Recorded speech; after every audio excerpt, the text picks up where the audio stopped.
This happened in the middle of the afternoon on a busy stretch of 79th Street in the Auburn-Gresham neighborhood. A witness who we spoke with says he was coming home from work when he saw this shooting. He went to go help those victims who had been shot. That's when he heard and saw an infant crying in the back seat. Somehow that baby uninjured in all of this. Oh my God. Oh my God. A child believed to be less than 1 year old is whisked away by a Chicago police officer Wednesday afternoon after somehow surviving this. 50 bullets, one car, a baby in the back seat, and somehow she lived. February 4th, 2026, 1:25 in the afternoon, a regular Wednesday on Chicago's South Side. Gabryel Ayers was driving through her neighborhood with her boyfriend and their 14-month-old daughter strapped safely in the back. Then in less than 30 seconds, everything changed. Gunfire exploded from a red car. Witnesses say they heard what sounded like fireworks. Pop, pop, pop. Except it didn't stop. 50 rounds tore through the vehicle. The car crashed. Neighbors ran for cover. When the smoke cleared, the street looked like a war zone. The driver was bleeding but alive. The mother was rushed to the hospital fighting for her life. And the baby, not a single scratch. Not one bullet touched her. Police found shell casings everywhere. The shooters vanished. No arrests. No answers. But here's what nobody's talking about. Who were these people that Senator Willie Preston called monsters? Why did they unleash 50 bullets in broad daylight near a church? And how did that baby survive? Before we get to the miracle, you need to understand who Gabryel Ayers really was and why February 4th, 2026 became the day Auburn-Gresham said enough. Before we continue, I need to ask you something important. Have you ever heard gunshots in your neighborhood? Drop your city or state in the comments below. If you're watching from Chicago, let us know which neighborhood you're from. This isn't just Gabryel's story. It's happening in communities across America.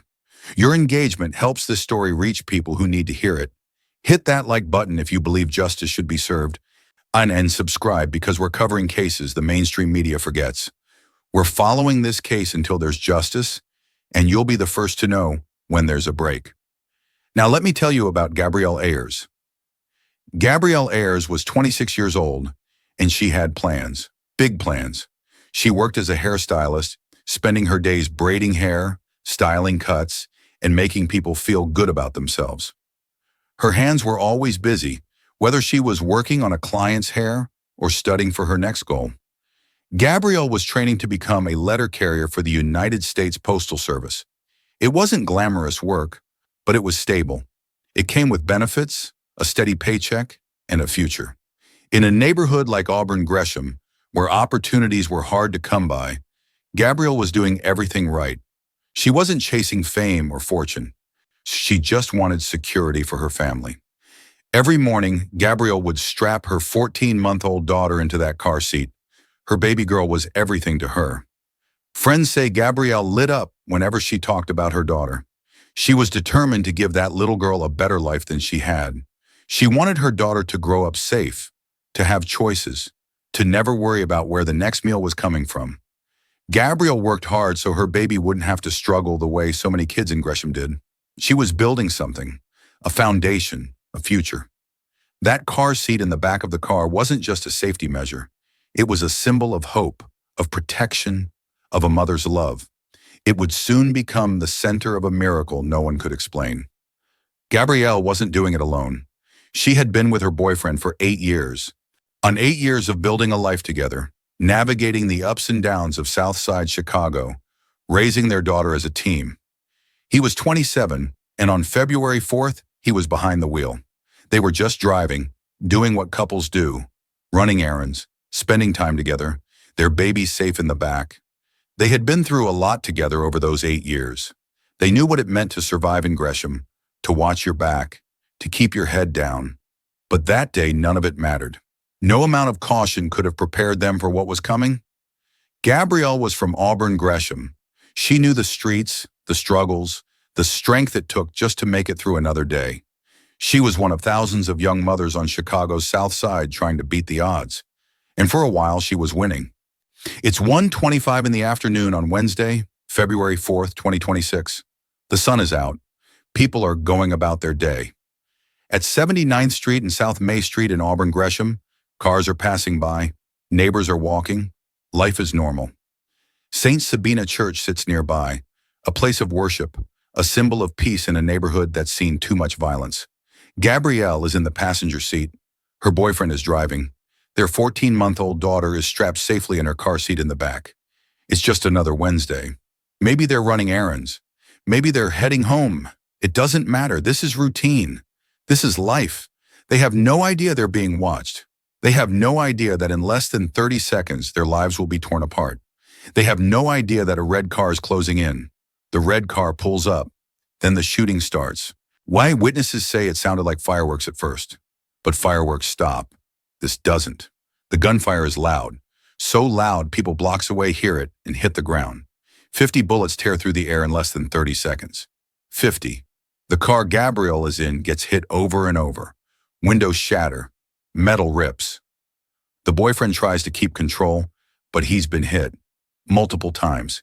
He's bleeding, struggling, but somehow still conscious. The car lurches forward and crashes into a van parked on the street. Gabryel is hit too. Multiple gunshot wounds. She's slumped in her seat, barely breathing. And in the back, the baby is silent. Neighbors are screaming. Some are hiding behind cars, behind walls, anywhere they can find cover. Others are frozen, watching in horror.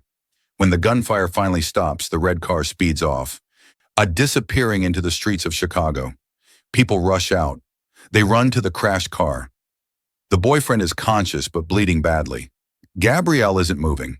Someone calls 911. Sirens are already wailing in the distance. Then someone looks in the back seat. The baby is still strapped in her car seat. She's quiet, wide-eyed, confused. But she's alive, not a scratch. Not a single bullet touched her. 50 rounds fired, and somehow she's untouched. Paramedics arrive. Gabryel is rushed to Little Company of Mary Hospital. The boyfriend is treated on the scene. The baby is carefully lifted from the car seat, checked over by medics. Physically, she's fine, but no one knows what she just witnessed. The shooters, gone, vanished in that red car. The scene is chaos. Shell casings are everywhere, scattered across the pavement like confetti from hell.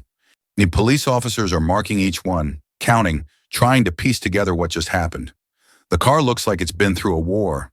Bullet holes cover the doors, the windows, the hood. It's a miracle the engine didn't explode. Kirk Bell, Gabryel's godfather, arrives. He's shaking, trying to process what he's seeing. "That doesn't make any sense," he says to anyone who will listen. "There's a baby in the car. These animals have no value on life. This is nothing to them. They need to clean this city up." At the hospital, doctors work on Gabryel, but it's too late. She's pronounced dead. 26 years old, a mother, a daughter, a dreamer, gone. Back at the scene, the baby is handed over to family. She's physically unharmed, but the trauma is there. She'll never remember this day, but it will shape her entire life. Police swarm the area. They're interviewing witnesses, collecting evidence, searching for the red car, but there are no arrests. Not yet. The shooters are still out there. Community members start gathering. Some are crying, others are angry. Demetric Brown, a woman who lost her own daughter to gun violence in 2021, stands near the scene. "We need to get these guns off the streets," she says, her voice breaking. The questions. Why Gabryel? Was this gang violence? Retaliation for something her boyfriend did? Or was it mistaken identity? Wrong place, wrong time, wrong car? Who were the shooters in that red car? Why did they fire 50 bullets in broad daylight, steps away from a church with a baby in the back seat? And how did that baby survive? The answers, or the lack of them, would ignite a community. Nia Auburn Gresham was about to say, "Enough is enough. Pause for a second. I need your help with something. What do you think really happened here? Was this gang violence, mistaken identity, or something else? Drop your theory in the comments. And here's the big question. How did that baby survive 50 bullets? Divine intervention? Pure luck? The way that car seat was positioned? Let me know what you believe. Your theories matter because investigators are still piecing this together. Someone out there knows something. Someone saw that red car. Someone heard something. If you're not subscribed yet, hit that button now. We're diving deeper into this case as it develops. And share this video. The more people who see this, the better chance we have of finding answers. Now let's talk about what happened next. 2 days later, on Friday, the February 6th, the community gathered at the exact spot where Gabryel was killed. 79th Street and South May Street was packed. Candles flickered in the fading light. Photos of Gabryel were held high. Her smile, her face, her life frozen in time. Someone placed an empty car seat at the center of the vigil. It was a powerful symbol, a reminder of the baby who survived, a reminder of the mother who didn't. Mayor Brandon Johnson was there. He stood with the crowd, his face heavy with grief. "It's tragedies like this that remind us of how much more work we have to do," he said. "This is not a season to gloat, but it's also not a season to be in despair. We're going to find and bring justice to not just this family, but families across the city who have been struck by violence." Chicago police held a roll call right there on the street. Officers lined up where Gabryel died, a show of solidarity, a promise that they wouldn't forget. Father Michael Pfleger of St. Sabina Church didn't hold back. He stood in front of the crowd, his voice rising with emotion.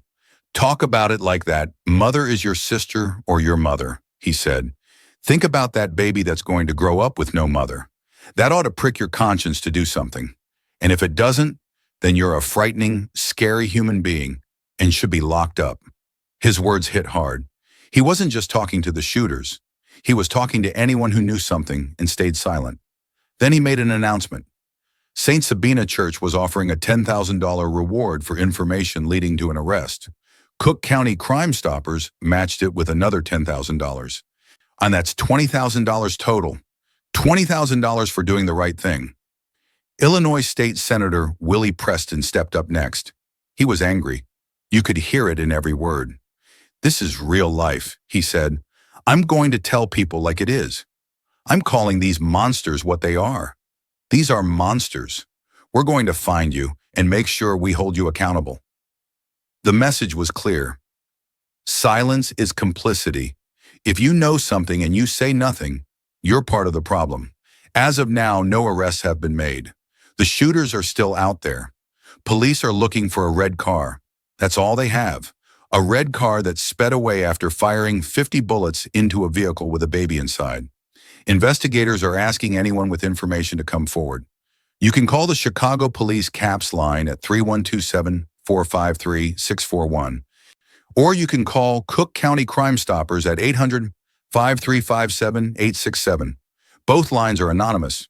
You don't have to give your name. You don't have to be afraid. And remember, there's $20,000 waiting for the tip that leads to an arrest. Someone knows who did this. Someone saw that red car. Someone heard something. Maybe it was a neighbor. Maybe it was a friend of a friend. Maybe it was you. Gabryel's family deserves answers. Her daughter deserves justice. Auburn Gresham deserves peace. Gabryel's death isn't an isolated incident. It's part of a much bigger problem. Chicago sees hundreds of homicides every year. The South Side is hit the hardest. Neighborhoods like Auburn Gresham, Inglewood, and Austin bear the weight of this violence more than anywhere else in the city. Young mothers, fathers, kids, they're caught in the crossfire. Literally, Auburn Gresham has a long history with gun violence. For people who live there, the sound of gunshots isn't shocking anymore. It's background noise. It's normal. And that's the problem. When 50 bullets in broad daylight becomes just another Wednesday, something is deeply broken. The root of it? Poverty, lack of opportunities. Young people growing up in neighborhoods where the only way to make money, to gain respect, to survive, feels like joining a gang. Schools are underfunded, jobs are scarce, hope is hard to come by. So the cycle continues, generation after generation. Illegal guns are flooding Chicago's streets. They come from out of state, from places with looser gun laws, and they end up in the hands of people who shouldn't have them. Gang territories divide neighborhoods into invisible war zones. Retaliation is constant. Someone gets shot, so someone else gets shot back. It never ends. And the people caught in the middle, people like Gabryel, pay the price. Witness intimidation is a huge problem. People see things, but they're too scared to talk. They know what happens to snitches. They know the shooters might come back, so they stay silent in cases go unsolved. Mayor Johnson said it best. We're going to hold those individuals responsible, but that doesn't just mean locking them up. It means making sure we don't create other individuals that believe the only way in which to survive in this city is through violence and crime. He's right. You can't just arrest your way out of this. You have to address the root causes: poverty, lack of education, lack of opportunity. You have to give people a reason to choose a different path. Here's the thing that makes Gabryel's story so heartbreaking. She was doing everything right. She was working. She was training for a better job with the Postal Service. She was raising her daughter. She wasn't involved in gangs. She wasn't caught up in anything dangerous. She was just trying to build a stable life. And she still got killed. If Gabryel wasn't safe in broad daylight near a church, who is? That's the question Auburn Gresham is asking. That's the question Chicago's asking. Her daughter will grow up without a mother. She'll ask questions one day, questions her grandmother will have to answer. Why did this happen? Who did this? Why didn't anyone stop it? And the truth is, there are no good answers. Before I leave you with one final thought, I need you to do three things. First, if you have any information about this case, even if you think it's small, call 800-5357-867. You can remain completely anonymous, and there's $20,000 waiting for the tip that solves this. Your call could be the one that brings justice to Gabryel's family. Second, hit that subscribe button and turn on notifications. We're following Gabryel's case until there's justice, and I'll update you the moment there's a break. Don't miss it. Third, share this video. Someone in your network might know something. Someone might have seen that red car. Someone might be the key to getting those monsters off the streets. The more people who see this, the better chance we have of solving it. And tell me in the comments, what would you say to Gabryel's daughter when she's old enough to understand what happened? Now, here's my final thought. She's 14 months old now, being raised by her grandmother. Gabryel's daughter will never remember her mother's voice. She'll never remember her laugh, the way she styled hair, the way she'd strap her into that car seat every morning. Those memories are gone before they could even form. But she'll grow up knowing her mother was loved. She'll grow up knowing that a community demanded justice. She'll grow up knowing that people cared. Kirk Bell's words still echo. These animals have no value on life, but we do. We value Gabryel's life. We value that baby's future. We value every person in Auburn Gresham who deserves to live without fear. The questions remain. Who pulled those triggers? Why did they fire 50 bullets at a car with a baby inside? Will they ever face justice? As of today, they're still out there, still free. She's still dangerous. The red car vanished. The shooters got away. And Gabryel's family is left with nothing but grief and unanswered questions. But Auburn Gresham isn't giving up. Chicago isn't giving up. And neither should you. 50 bullets, one miracle, in a city that refuses to forget. Justice for Gabryel Ayers. If you know something, say something.